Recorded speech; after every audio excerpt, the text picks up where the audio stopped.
those who are possibly at high risk entering into the criminal justice system. So we want to use prevention measures to reach them. So that they don't have to get those felonies or get those misdemeanors or gross misdemeanors put on their record, because we know that once you get those, as our grandmothers told us, it's easy to get in trouble, but it is hard to get out of trouble. Do you hear me? I'm going to say that one more time. My grandma Curry told me, rest in heaven, it's easy to get in trouble, but it's hard to get out of it. My goodness, and I'm a testimony of it myself. And also, we want to reach those who not are high risk factors, but have their, their focus, but we understand although their focus, time and chance happens to us all.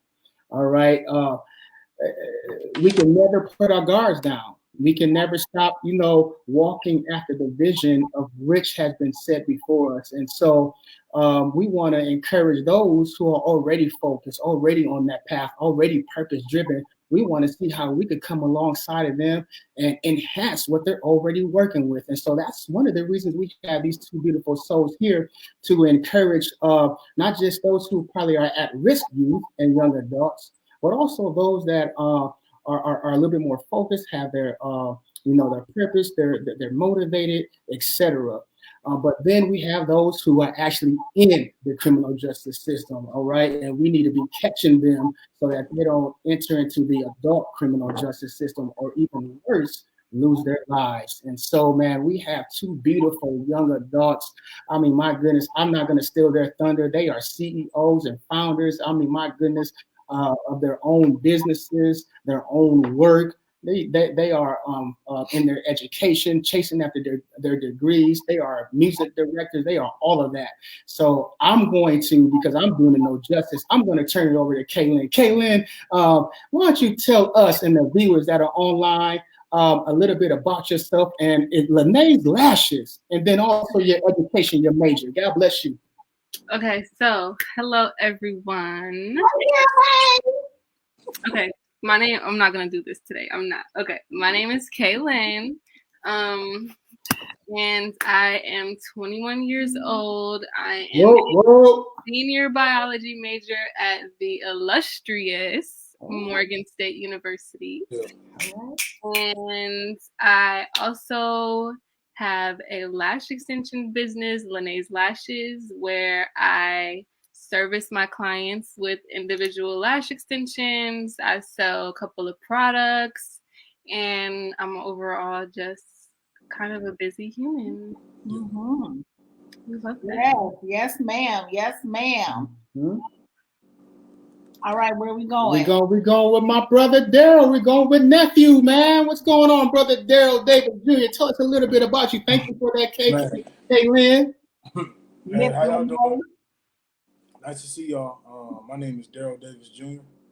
I went to school at Ellsworth Community College and then transferred to University of Iowa. Finished with my bachelor's in music. That's in every angle.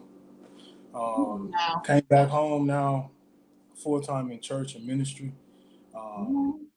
Getting ready to launch my business called Chaos Productions. It's a live music production company that's meant to be a resource for everybody. Churches, artists, whatever the case. It's a lot to offer, so that's what I'm getting ready. All right. I got some questions for y'all though, like this about you all's bios and stuff, because I mean, there's Dyril. I did not know that you obtained your bachelor's. So big ups on that. That's amazing, amazing. And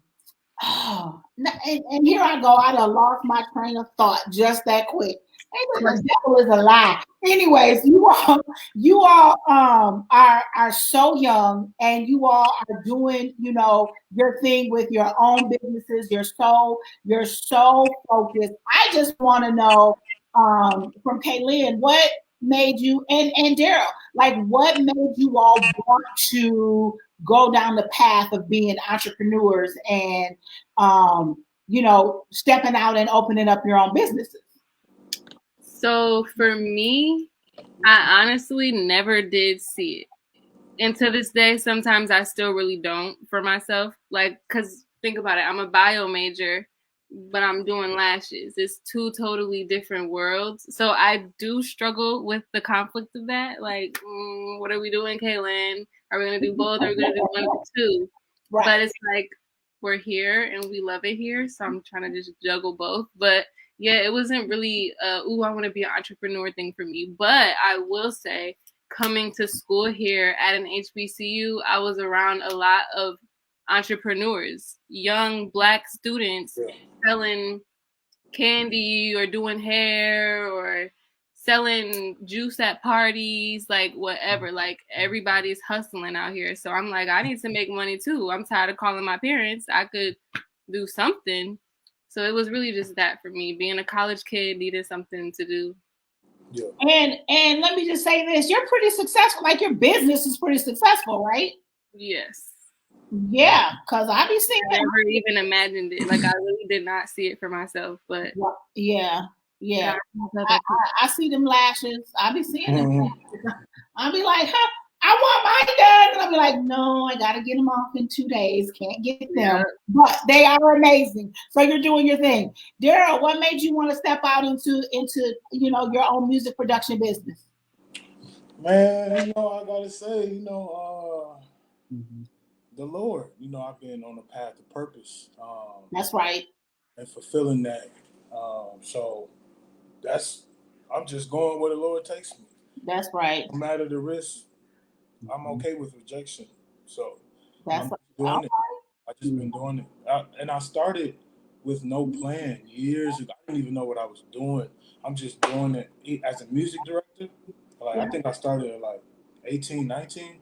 Yep. And the idea just slowly came about I've always had an entourage. I've always been able to work with different people, bring them, have access to all these different musicians, songwriters, background vocalists, all these different people. And I'm just like, okay, I see there's a struggle here, there's a struggle there, there's a struggle over here in this church, or this artist needs consistency, or the city needs musicians, whatever the case.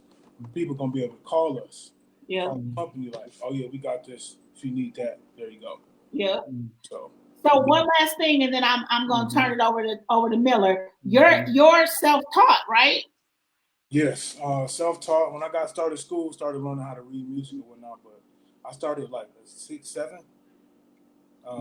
in church playing piano. So amazing. That's how you know it's a gift when you can teach yourself. That's amazing. Thank you all for sharing that. I just wanted to, because you all, in your bio you talked about owning your own businesses, and I just wanted to know how you got into it. So thank you all for sharing. I hated to detour, honey, but that's all right. That's good, because actually you're next, and so that's a great transition as the third panelist here, to share a little bit about how long you've been an educator and some of the things that you see within the age group that we're trying to reach, some of those risk factors, because I'm sure that you've seen a lot with this population. You've seen, I've watched you have great cheer when you hear the success stories and testimonies of your students, and you go as far as saying these are your kids, and so you're not just viewing them or talking about them from a teacher's perspective, but you're talking about them from a motherhood perspective. I remember going through Chick-fil-A, and one of her students was there and was like, "Oh, that's not there! Oh my God!" But then I also remember turning on the TV, and she learned that one of her kids, was shot and killed. And so I had the chance to see both sides of the fence. So tell us a little bit about how long you've been in the education spectrum, kind of your journey a little bit, and what drives that passion. So I've been in education for 20 plus years. Started off as in Minneapolis as a para. We were called SCAs, and I found that I just loved working with kids. My mom had like, hey, there's a new job opportunity in NPS, you should apply. And I only applied because the pay was higher than what I was doing. And so, but when I got into it, I found out that I really, really loved it. And so I ended up going back to school, obtaining my teaching license, and went back to school from there, taught for a couple of years, went back to school, got my master's degree, taught for another couple of years, was sort of persuaded to go into leadership and admin. And so obtained my, let me just back up real quick. Obtaining my admin license. I am done with all of the classwork. I just need to complete my portfolio. But I have a passion for youth. I feel like the youth keep me young. They keep me. She's not lying. She walked up out this house with a Biggie sweater on, and on the back it says, what did it say on the back? He said it was all a dream. I used to read up magazines. I mean, my goodness, literally. They do, but I think it's important that we have our ear to the ground. Yes, That's and right. that we're listening to our kids, like they're our future. And That's so right. We have to be, and this is why I'm passionate about it, because we have to be pouring into them. That's right. You know what I'm saying? And I think it's amazing that you all are here because yes, one and done, we do focus on those who may be incarcerated, but there's another side to that. That's because right. Not everybody is incarcerated. That's there right. Are kids, like I know kids, that have come up through us that have said, well, your all's focus was on those kids that weren't doing what they were supposed to do. What about the ones who were? Right. And so there's two sides to that. But you all that are doing what you're supposed to, y'all are examples. That's right. And you're examples. And thank you for that, honey. And that is really not just the only reason, but that's one of the reasons why we're glad to have you all here. Because so often the media portrays one image of youth and young adults. I'm going to get it right, man, because I'm going to be honest with you. You got to call it for what it is.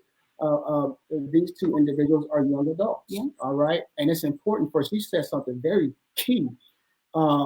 We have to hear the voices of this population, because although we may be grown adults, we don't know it all. We don't have the answers to all things. And so what we have to do is bridge those gaps, build those relationships, and have dialogue, and put together next steps, action steps, and execute in the spirit of excellence. So this is going to take us to our first question, really, dealing with the title, dealing with this evening's title. Thank you all for sharing. We're going to deal with, we want to say what's going on. Gina Foster, Lady Foster, Pastor Foster, we see you. Thank you for being on live. Valerie Miles, she says, hey, KayLynn, Lanae with a heart. God bless you. We see your mother is encouraging. Let's go, young people. We ain't got no young people on here today, except for this one here. We got some young adults here, and we got Sister World, Chris Worlds, who has a beautiful son who is on his way to college. And Princess Smith says, hey y'all. Welcome.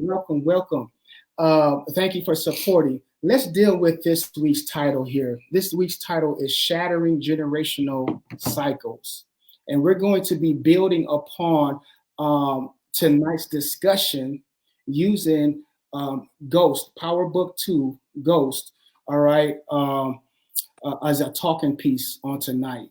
And so we're going to be extracting pieces and applying those pieces, seeing how they are applicable in our lives even on today amongst our young people and young adults. So for today, I want to ask our panelists, all three of them, and even those who are online typing in the comment box, when you hear the title, Shattering Generational Cycles, what does that mean to you? How does that resonate within your spirit? How does that sit within you?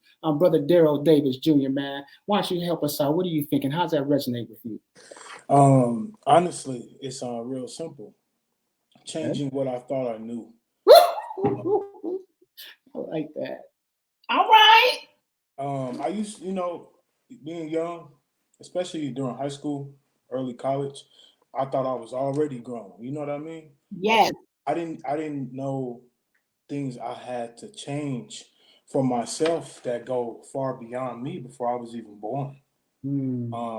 Coming to realize that over like these last 5 years, it kind of altered my thinking. Once I understood, like, okay, my mom did her job. She did the best she could. Now, everything else that I'm fighting, yeah, I've created some bad habits, but also it goes back to my father. It goes back to before him, this, that, and the third. So when I think about shattering generational cycles, I'm changing the whole path that thought was created. That's right. This is a whole, I'm here on this earth to change and put something down completely new. Start a whole new lane. Come on now. So, that's right. That's powerful, man. You know what, man? Those of you who are online, you better like, share, because they already dropping nuggets. Thank you for that, brother. I have to call him Brother Dyril Davis Jr. because he's a junior, so that means there's senior out there. So, nephew, I apologize if I'm saying your whole name out there. Oh, it's okay. I just got to make sure that I put that junior on the end, all right? KayLynn, Lanae, when you hear that title, how does that resonate with you? How does that sit in your spirit? Well, when I hear of shattering generational curses, the first thing that just comes to my mind is, it is so hard to follow behind Pastor Dyril, Lord Jesus, but just not being the same, you know, like we don't have to follow these footsteps necessarily. Like, not that they're wrong, but not that they're right at the same time. Yeah. So we can, you know, switch things up a little bit. We can move forward. Absolutely. I love that. Absolutely. I love that. So, honey, you are one of the panelists. Also, thank you for that. I don't need to put no words on that. I want to keep this. This is a nice circle right here, just passing that talking piece.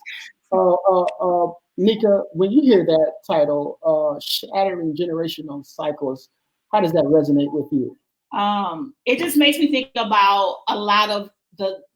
So there's a lot of things that come to my mind, but it makes me think about, as Dyril put it, like our past and what was laid before us, but also how we can bridge out and build and become, right? So when I think about generational cycles, I think about the cycle of poverty. I think about educational cycles. Like sometimes we're the first in our families to go to college, so that's a cycle. I think about economic barriers. I think about housing. Like these are cycles that we can break and move beyond. Like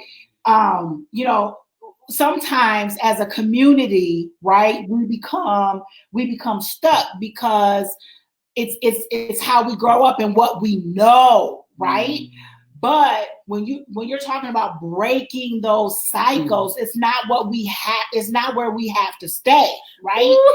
It's branching out, knowing that, you know what, I can get an education beyond high school. I have that opportunity. Just because my mom only graduated from high school, that doesn't have to be my path, right? I can go to college. Just because my mom didn't own a home doesn't mean absolutely doesn't mean that that I can't, you know what I'm saying, own a home. Y'all are business owners. Just because, my family, or I don't know a business owner, or there's not a business owner in my family, it doesn't mean that I can't be a business owner. So I got to just go ahead. Okay, honey, you preaching. All right, praise the Lord. Okay. So that's great. That's great. But, I just want to throw my little 2 cents. See, we're going to get them. We're going to definitely get them. We, as we're thinking about being shattering generational cycles, and the way that she put in, everyone has shared, we have to also consider the factors that were roadblocks that became a hindrance to where some individuals, I'm thinking about slavery, you know what I'm saying? I'm thinking about this systemic oppression. Yeah. And so if you got a loved one that probably didn't do, all the things that this generation is currently doing, they survived and they did what they supposed to do. They lived the nightmare so that we can live the dream. I feel like come on now, come on. I feel like live the nightmare so we can live the dream. Well, I mean, they done lived the nightmare. Not only lived the nightmare, but they overcame the nightmare so that we can live the dream. I remember saying during at Bethel University when I graduated with my undergrad, and I gave the what's it called, honey? I gave the speech. I was asked to speak for graduation. And the first thing I did was acknowledge my ancestors because I understand that I was standing on their shoulders. That's right. For those who couldn't be where I'm at, somebody died for that. Yep. Somebody was raped for that. Yep. Somebody was killed for that. Yep. Somebody didn't have the same opportunities. And so some folks, just like our grandparents, possibly our parents, whomever, they lived the nightmare and survived it and overcame it so that we can live the dream. That's all right. How about we get some of these right here, some comments for y'all. All right, so let's see. So you asked the question, what does repeat your question again? What does breaking what does that mean to you? Yes. Wait, hold on. Here we go. So we are some of our chats. Let's see. Gina, not doing what was. Absolutely. Princess Smith says, I think about choosing to unlearn. That is so true. That is so true. Making the choice. You know what I'm saying? To unlearn the stuff. And honey, unlearning some stuff is not easy. Breaking cycles. Understanding that things that were normalized are roadblocks in a way. Absolutely. Love it. Absolutely. Love it. Yeah. Thank you for that. Thank you for engaging facts 100%. As we alluded to earlier today or this evening, we're going to be using Power Book 2 Ghost, dealing with Tariq. You know, he's living the college life. And so before we dig into this a little bit more deeper, I want to tell you all out there, I love this series. I love both. I love the first one and the second one. Ghost was my man's. I'm still hurt that he died, but he ain't died because I feel him on the inside of me. No, but I want to say the reason why I love it is because it is so real. I can identify with the culture of the series. I can identify with so we're talking about Tariq. Tariq has multiple women. I'm 42. I'll be 42 June 1st. You did? But I know when I was in high school, I had women like a box of crayons. I'm talking about the big one where you stick the crayon out and you sharpen it like that. All right, I can identify with that. I could identify with getting high. I could identify with getting drunk. I can identify with the club life. I can identify with throwing stones, throwing rocks at the penalty box, and the penalty box being prison, but the penalty box also being the coffin box, being buried 6 feet deep, of which I was on life support for 3 days, and the doctor said, pull the plug on this one because he ain't gonna make it. But my mama said, no, don't pull it yet. And she began to pray, and the rest is history. We're here today. And so because I can identify with it, all right, and I'm come to a place now as a more seasoned and mature adult, okay, I can watch it and not be influenced by it to go out there and relive those that lifestyle that I once lived, okay, that took me to prison from age 20 to 26 and walked off of parole. And so I want to ask before we dig into some of the issues that we see with young Tariq and how it connects with our young adults and our young people today. What are your thoughts around this series? Do you like this series? Is it relatable? How does it resonate with you? KayLynn. I love the series. I was trying to get my mom to watch it and she wasn't trying to hear it because Ghost isn't in there. But yes, I did watch it. I thought it was really good. Tariq is a very interesting and is the word complex. Like he has a lot going on. Yes. Then I think it's really funny. He be everywhere with no car. I sure do. That's a relatable thing for these people too. But yeah, I did like it. I did. There's a lot of juicy stuff to talk about. I'm very excited. Did you watch? So you watched Power. Did you watch both of the seasons of Ghost? Yeah, Tariq's book 2. Yeah, book 2. Mm-hmm. Yeah. Okay. And did you like? Because so I had a hard time with the first. I mean, I watched the first one and I was like, okay, it was okay. But did you guys see it in Tariq's character, like in the character? Well, before we get there, honey, you're jumping the gun. I want to hear from Brother Dyril. Let's hear from Brother Dyril. Then we're here to you for you, Brother Dyril. Man, what are your thoughts around book 2? I think you on mute, my brother. My bad. My bad. Can y'all hear me now? Yeah. All right. I think it's part of the game. Like, starts with the dad, trickles down to the son. I can resemble because I come from a family. My father, my uncles, big time drug dealers coming from Chicago. So I see the resemblance, and not to jump the gun on the character change, but that change between Tariq in the first season to now, yeah, it's drastic. It's drastic for sure, because he was quiet at first. But overall, it's a message. Like, and I don't mean to make this deep at all, y'all. No, do your thing. It's just my thing. Like, it's you. Every decision you make comes with a consequence. Yes, it affects you no matter what it is. It's going to affect you either good or bad. You have to be okay with that. And I see Tariq learning that more and more every decision he makes, because it's either going to affect his life or it's not. So I think it's pretty good. I don't got nothing bad to say about it. I love it, man. I love it, man. That's deep. We got to keep on digging. You say every decision we make comes with consequences. I love that. Whether good or bad. So for our third panelist here, what are your thoughts with that? With what are your thoughts with Power? I like it. Of course, I loved Power better than I loved Ghost Book 2. But I will say the second season was a really great season for all y'all who were like, I ain't watching it because the first season was really like, y'all kind of need to bring Ghost home back up in here. But Tariq's character unfolded more in the second season, and so it was really good. It was really good, and he is very complex. He's dealing with a lot of issues. Sometimes I say, is it really realistic? I mean, because let's just keep it real. Tariq was a privileged child, okay? He wasn't a child who came necessarily from the streets. And so when we talk about like cycles and stuff, really his path, in my mind, and I could be wrong, but in my mind, you see a child who is privileged, right? Not really necessarily going down the path that Tariq is going down. Perhaps, like, that's not what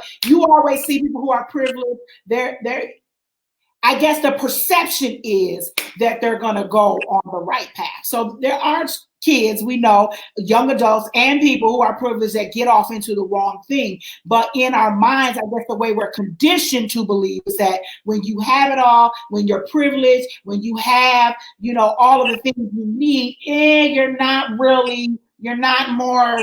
amped to go down this path.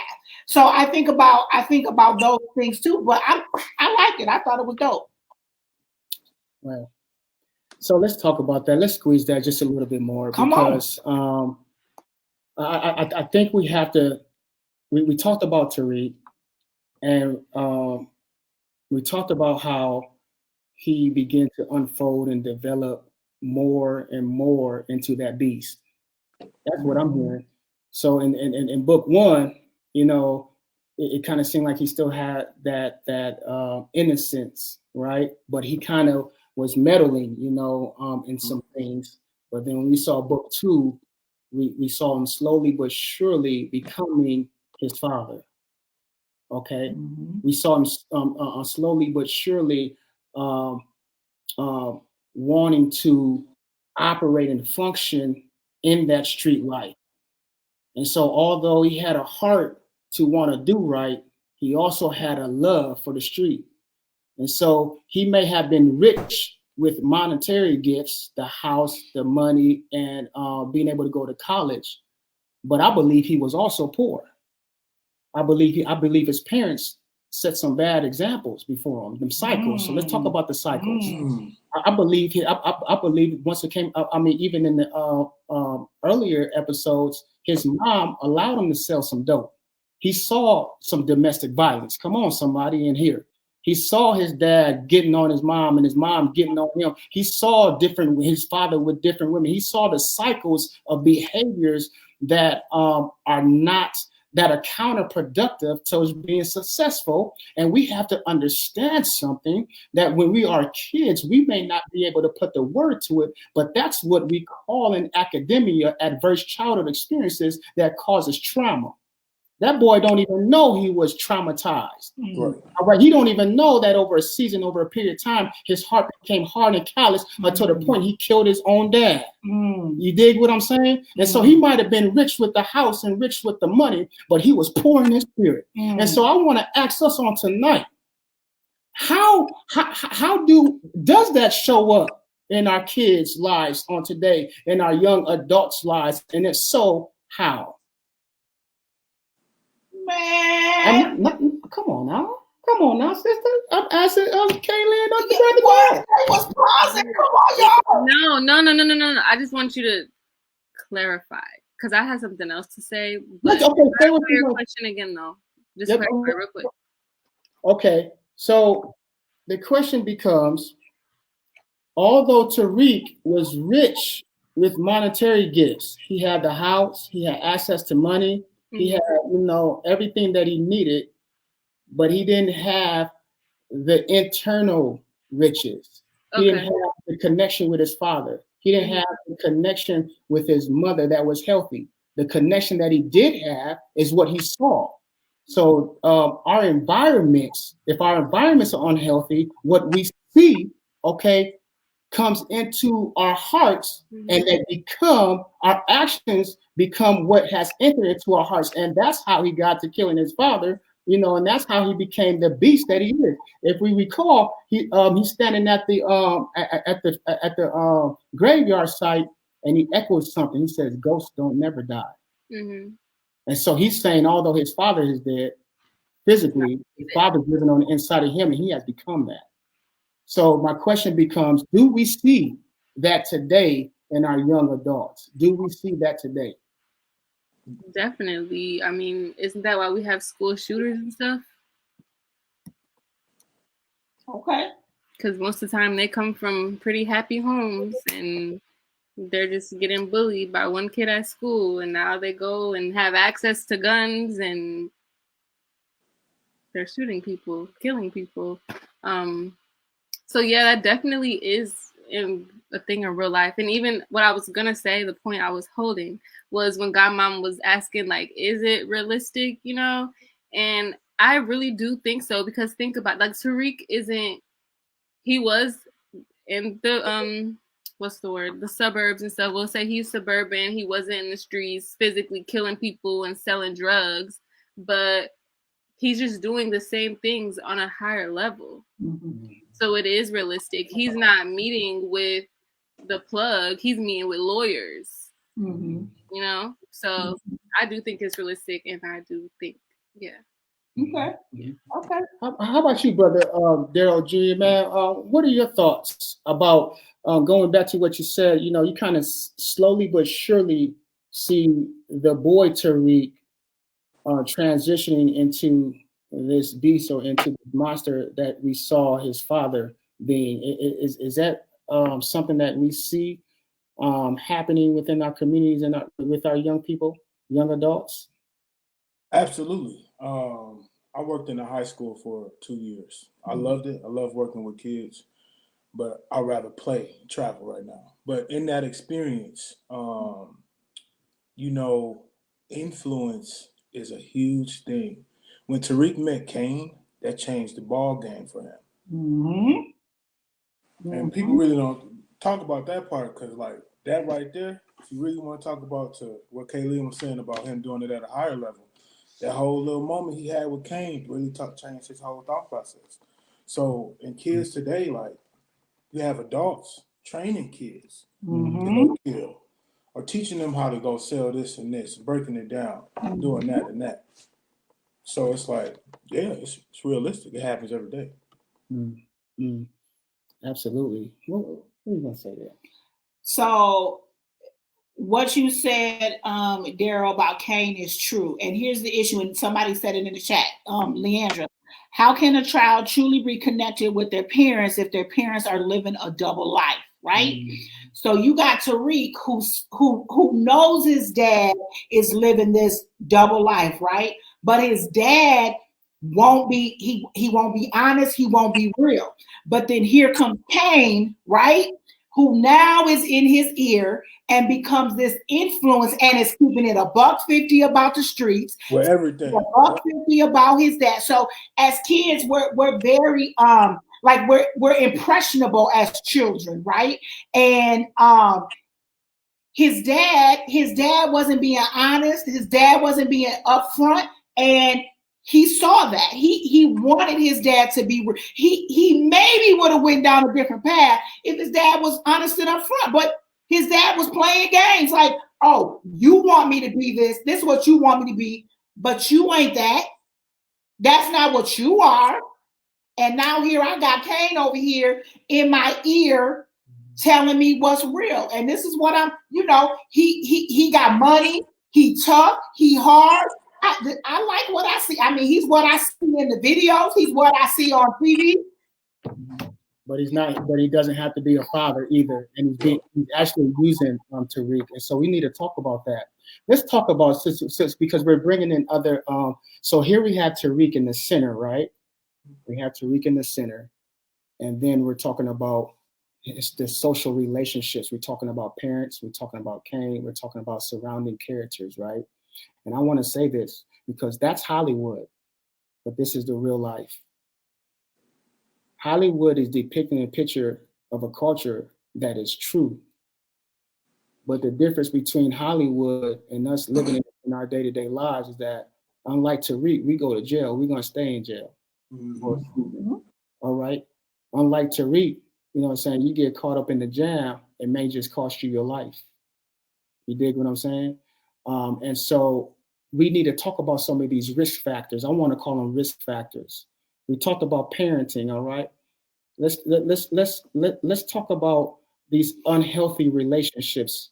What do unhealthy relationships look like? And let's start first of all with intimate partner relationships, those who we are dating or courting. What does that look like, and how does that impact us or influence us in the wrong direction? Cycles, shatter, because we got to remember now we're talking about shattering generational cycles.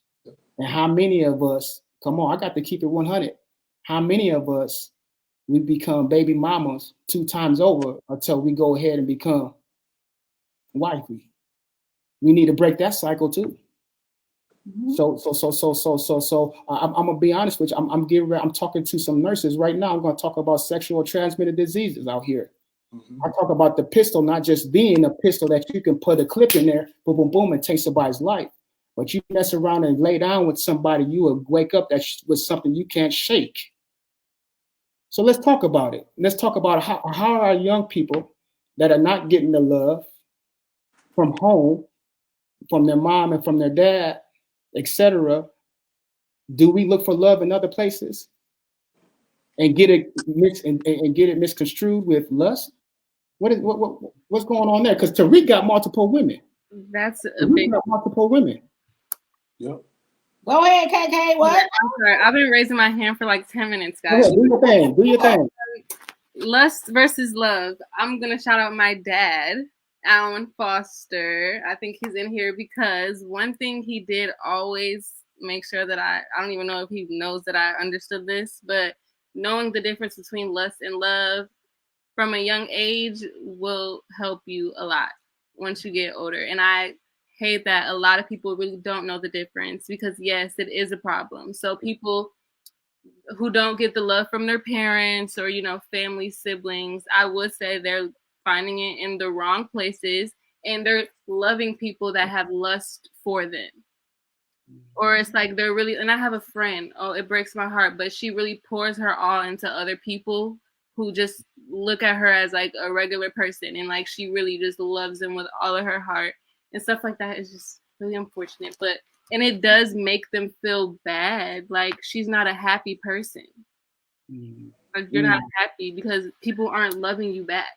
It's lust, and then that leads to drug usage and multiple sex partners and just bad cycles and cycles and cycles, because the love from childhood really wasn't there. I love it. I love it. I love it. That's powerful. Thank you for that, KayLynn.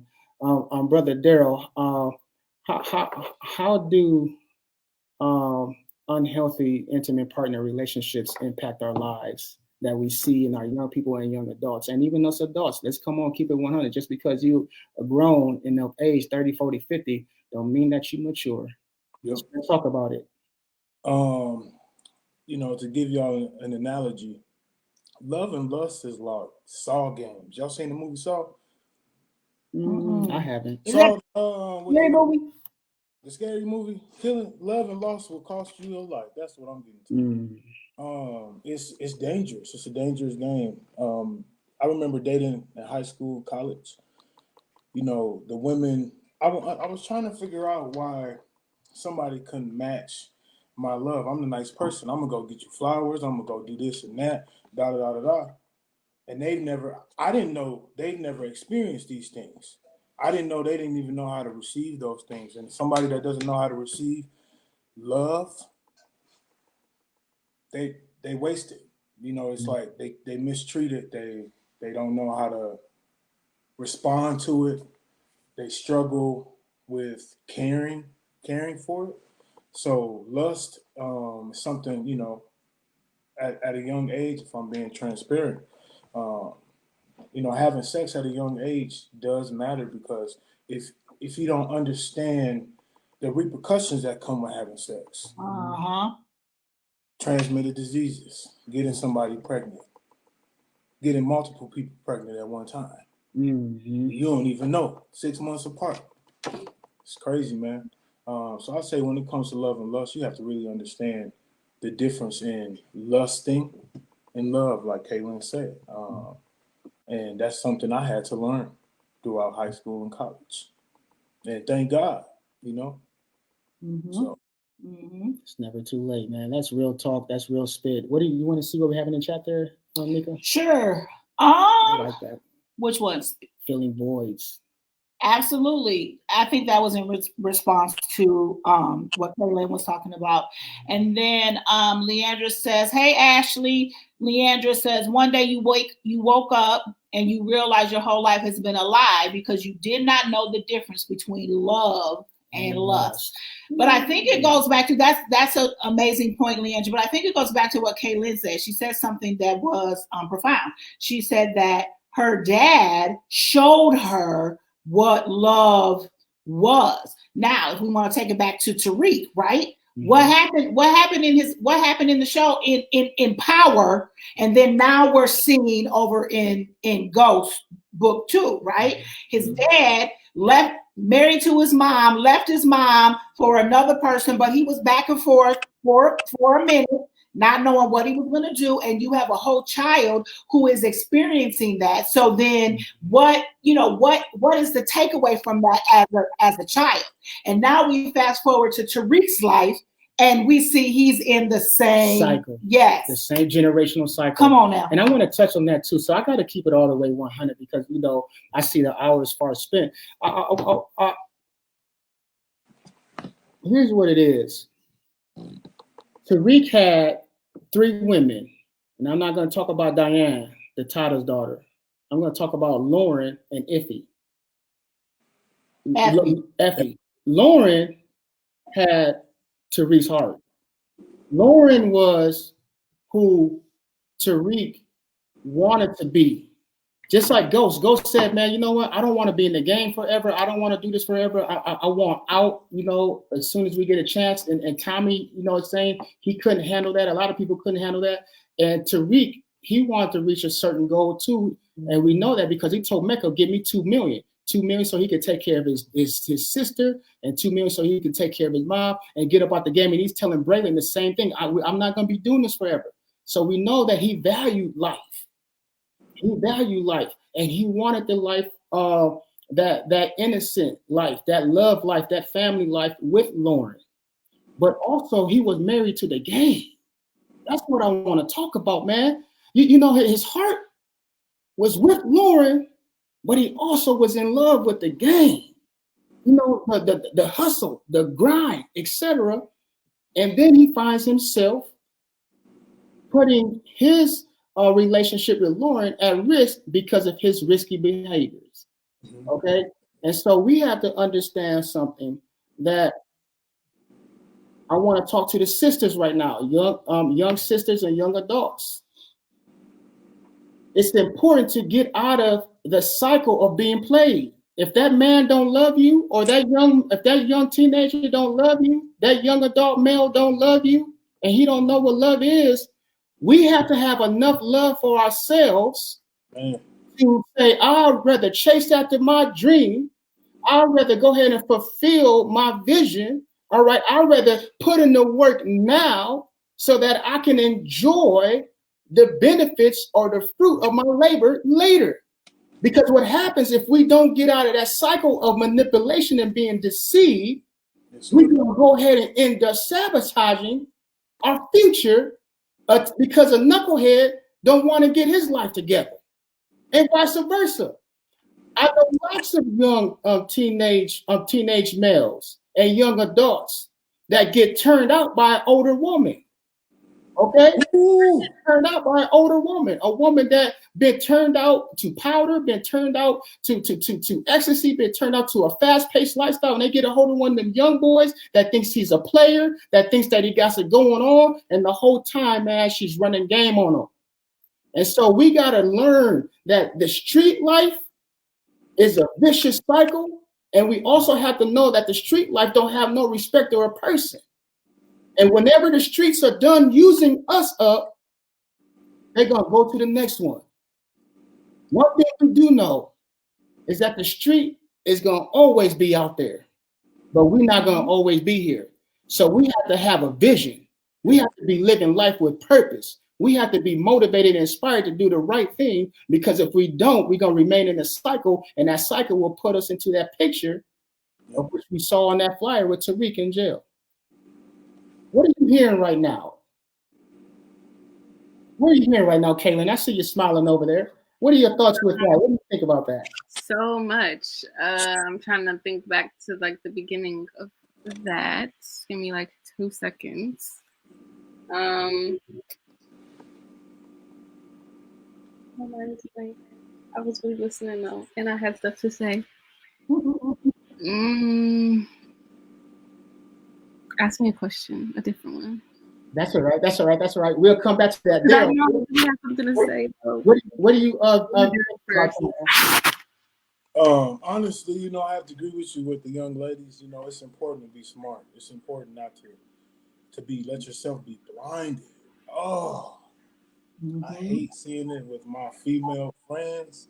I hate seeing it with my male friends who's getting ran game by women.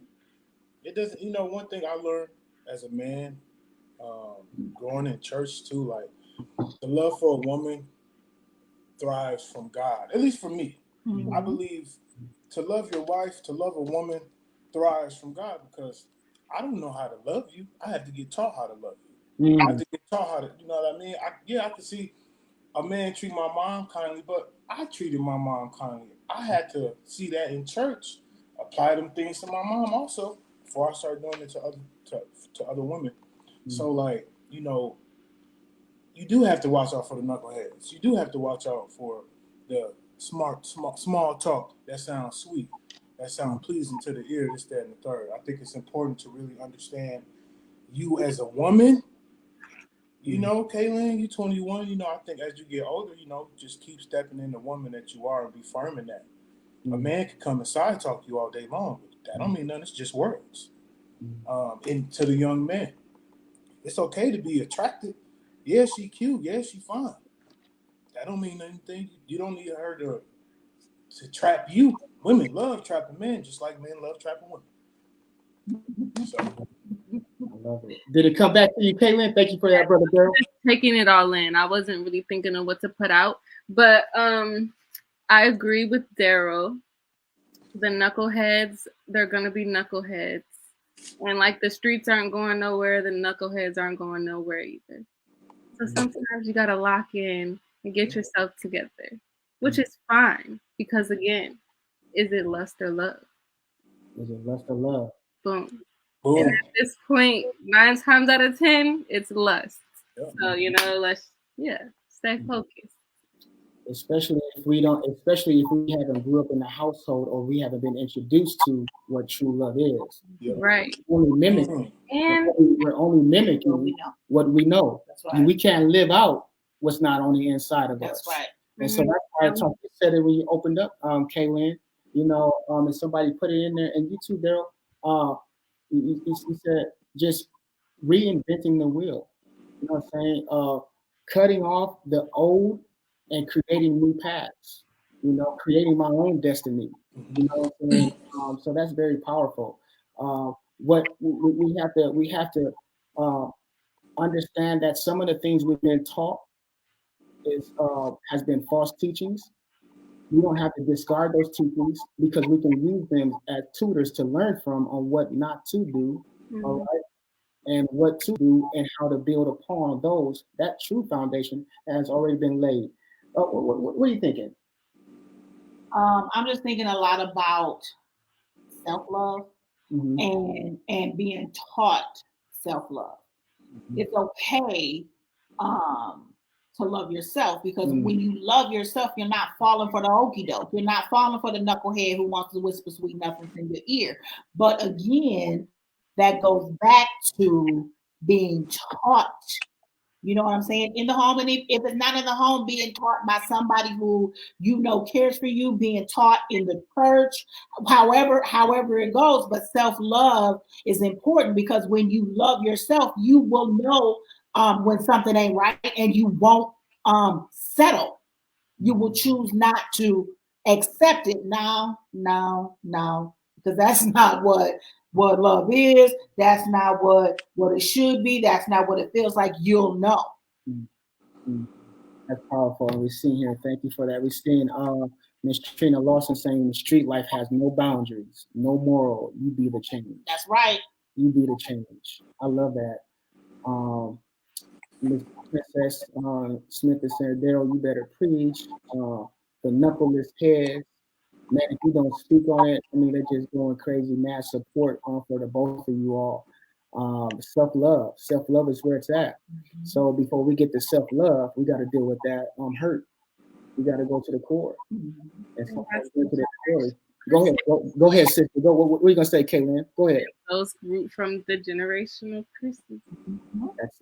That's it. And so sometimes it's just really kind of sitting down. That's what I had to do when I was in prison. I had to take a look at the man in the mirror. You see what I'm saying? I had no more drugs. I had no more alcohol. The women was going out with stripped. We all had the same outfit. Ain't nobody the top dog in here. Ain't nobody the man up in here. All right. And so I had to take a look at myself and ask the question, do I want this to be my life? And then the transformation began with me having to do self-reflection. And so to be the change, all right, and to have that self-love is willing to go through the pain to get to the core, uproot that thing, so that over time that healing process can make us whole.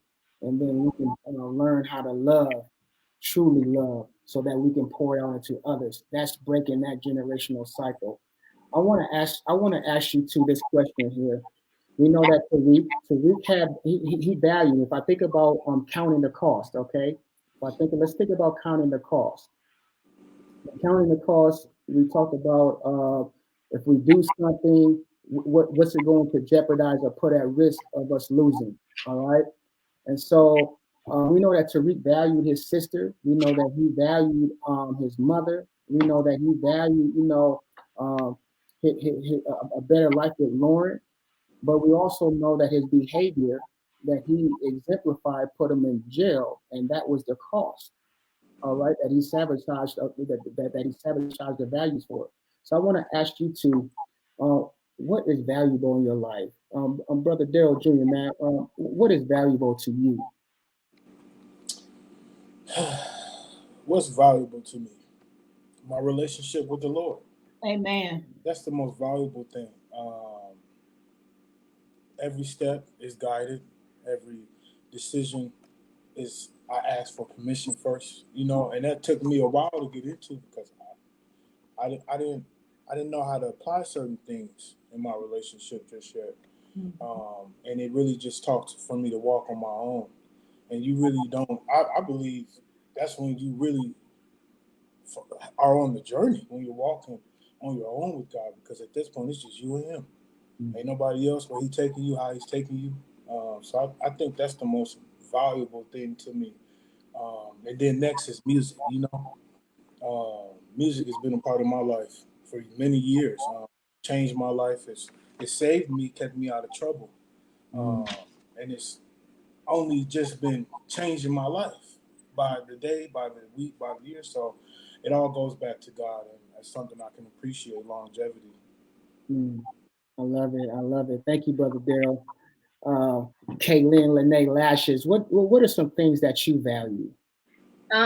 Some things that I value. My family is very important to me. And that might be too because I'm far. But like I value my family a lot. Me. Yeah. I think I'm very important to myself. Yeah. You both are. My family, myself, my business, and God. But I know I was gonna say this too because I know one of our questions, because this time is running out. No, do your thing. Do your thing. Go ahead. We got time.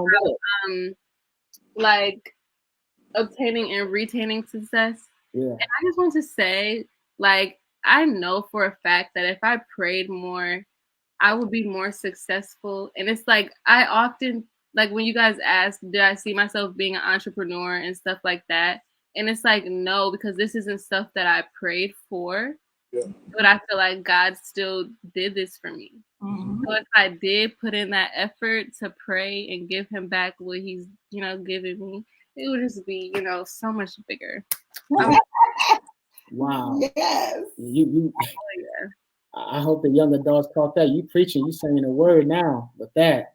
I know. Don't worry about time. We go about 10 minutes over because I want to ask you to a couple of more questions here because everyone is not in the place in the season that you two are currently in. All right. And so I want to ask you all two questions. We want to ask you all two questions. What are some steps that young people or young adults can take to get up out of a cycle that is going to hold them stagnated and stop their development in life? So what are a few steps that they can take to get out of that vicious cycle? All right. And what are steps that they can take to set goals, obtain them, and retain them? I'll go first. So I would say steps wise, first have goals. That sounds kind of basic, but some people really don't write down their goals unless it's like the first day of school and our teacher's making us. But if we do have our goals written down and something to see, I feel like it's something that makes you want to like work towards it more because you wrote that down. Like I really mean it. So setting goals, networking, so just building relationships with people that are like, like-minded, not gonna tell you what you not need to hear. So like feeding into you, people who are gonna feed into you and support you. Understanding that the people you think are gonna support may not be the people that may not be your desired audience. Come on now. Okay. Come on now. That's okay. That's all right. That's the biggest one. And a lot of people don't know that before you start. So you start and then you're sending your friends your flyers and they're not coming and they're not buying. But And it's I responding. that's not the audience the Lord had for you. And that's That's okay. right. Tell it, girl. Sad about it. That they're asking you though. Yes. So networking, knowing your audience, goals, and just be confident in it. If you want to start something, start it. Don't second guess yourself. Do your research. Yeah. Yeah. Absolutely. Wow. That's powerful. Thank you, KayLynn. What do you got to say, brother Dyril? Man, what would you give the audience steps to get out of the vicious cycle that holds them back, and steps to overcoming and obtaining their goals and retaining them? This is my favorite topic. Okay, and this is really for the people that's like really in a hole. Like if you're really struggling, that doesn't even matter. Honestly, you got to do whatever you got to do. That means if you got to wake up at 3 a.m., 4 a.m., 5 a.m., and start praying, do that. If you got to turn on motivational speeches, do that. I do that. I've been in holes. I've had to climb out on my own. It's like a reoccurring thing. One thing I learned, there's so much power in suffering. You just have to understand, confront the situation, but understand your power. For me, and I'm going to use myself, my power comes from God. Doesn't matter what I'm facing. Doesn't matter how tall the mountain is. Doesn't matter what it is. I'm cool. I know I'm going to get out of this. I just got to keep pushing. Don't stop. You can't stop. If you stop, you're only giving up on yourself. God gives us our strength, and I always have to bring it back to God because it's like, I can't do nothing without him. So that's another thing. You need Jesus. You need God. Because without him, we can't do it on our own. We're only flesh. He came down on this earth. He had to go through the same things we had to go through. So do whatever you got to do to get out. Don't matter what that look like. Don't matter how difficult it may seem. I mean, you will be alone. You will be alone. You won't have the support to help you get out. And you're going to lose people on the way getting out. Come on. Change the narrative. You have to change the cycle. You have to change the way the thought has been the entire time. Because if you don't, you're going to stay in that same exact place. That's right. You got a chance to get out, but you have to be consistent. You have to be firm, and you have to believe in you at the end of the day. Because if you ain't believing in yourself, you got God believing in you. But if you're not believing in yourself, if you don't know who you are, if you're not trying to figure out these things, you're going to be stuck. There ain't nothing nobody can do, because at the end of the day, it all comes back to you, and every decision you make matters. Make your next move the best move. Come on! Make your next move the best move. You better say that, brother. I'm just saying. Yes! I watched my mom from the time I was born up until now, and those memories have been more present now. I watched my mom go through. Come on. Fine. Come on. I had to go through. Come on. Fine. And during all that, I just thought about my mom. My mom is not weak. Her blood is in me. I'm not weak. You better say that. You know what I'm saying? You better God say allowed that. to have me. He's my strength. So that's the best advice I can give you. Come on now. Man, you guys killed it with that. I'm going to ask. I know Miss Miller over here.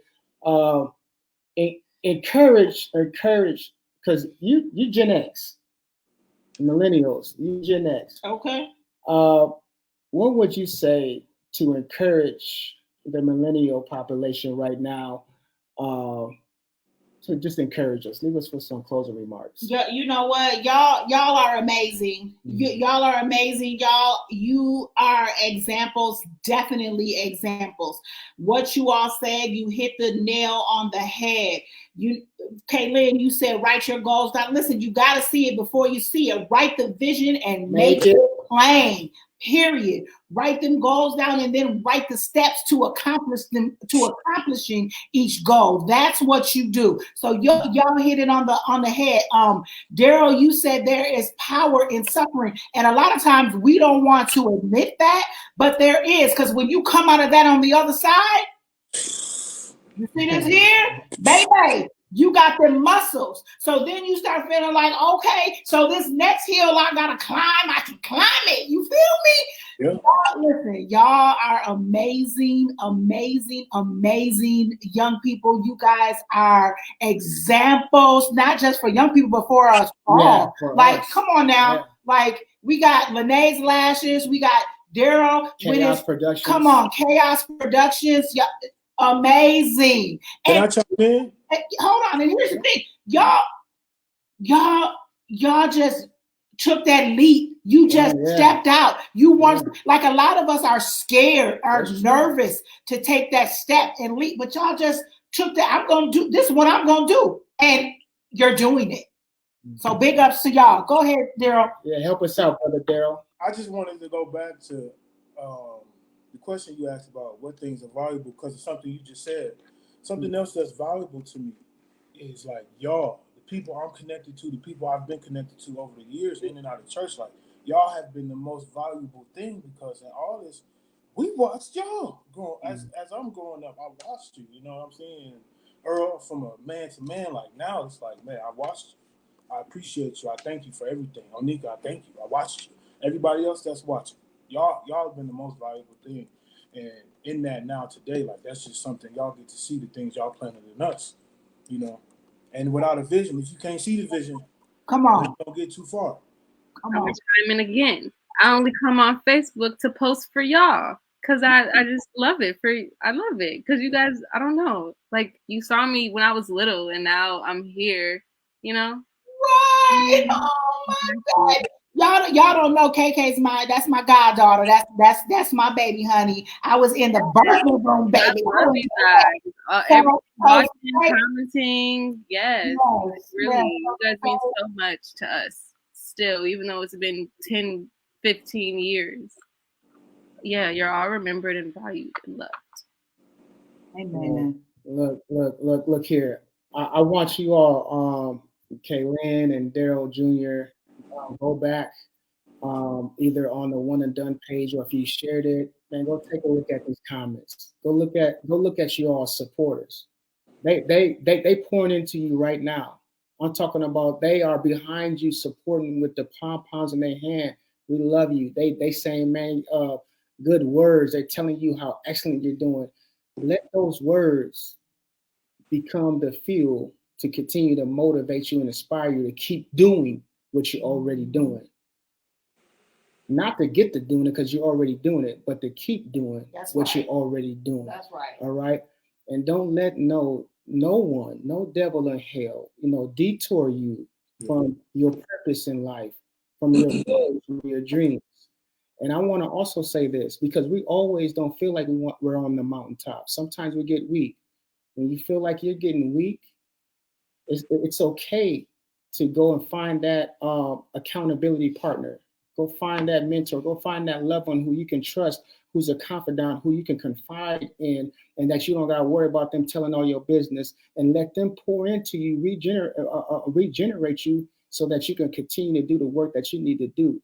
Listen, you are generational, all right? Curse breakers. You are shattering generational cycles. You are. And you are doing things that are inspiration to us, you know what I'm saying? But also the generation to come and the generation that's currently in yours. That's right. We want to thank everyone for your comments on tonight. We want to thank you for your love and your support for our panelists, for joining the broadcast. We want to go ahead and ask our two panelists, our family, send your cash app over to me. Area code 612-400-4046, so that we can sow into you. All right, we want to sow into you because we know that your time is valuable, and we know that you are worth it. We can't ever repay you for the time you've given us on today, but we know that if we sow this seed into what God has already begun, and he which begun the work shall do it until the day of completion, we know there's going to be a great harvest that lies ahead. And so send that Cash App, area code 612-400-4046. And man, we say we love you. God bless you. Give us your IG connect. So anybody that needs to get a hold of you, give us your IG so that they can follow you. Thank you, cousin. You send yours too, nephew. Let the viewers know your IG so that they can follow you. KayLynn, you want to go first? First. So my Instagram, I'm just kidding. My Instagram is Lanae's Lashes. And you can find my other page from there. All right. Nephew, thank you. Nephew. I won't be launching until the 1st, so you may just want to follow me on Facebook and Instagram. It's D Davis Jr. My Instagram _ D Davis Jr. _ and then my Facebook is Dyril Davis Jr. I'll be posting everything once we get to launch. We just finishing up these last couple of steps, but we'll be launched on social media on the 1st, and then I'll also be putting an invite out there for an in-person business launch, just to give people more insight on what's going on and what's going to be happening. So. All right. Let us know, man. We're supporting. We're behind you 100%. We say we love you. We thank you for your continued support, and God bless you. Appreciate you guys. Love y'all. Love you. You too. So much. Thank you.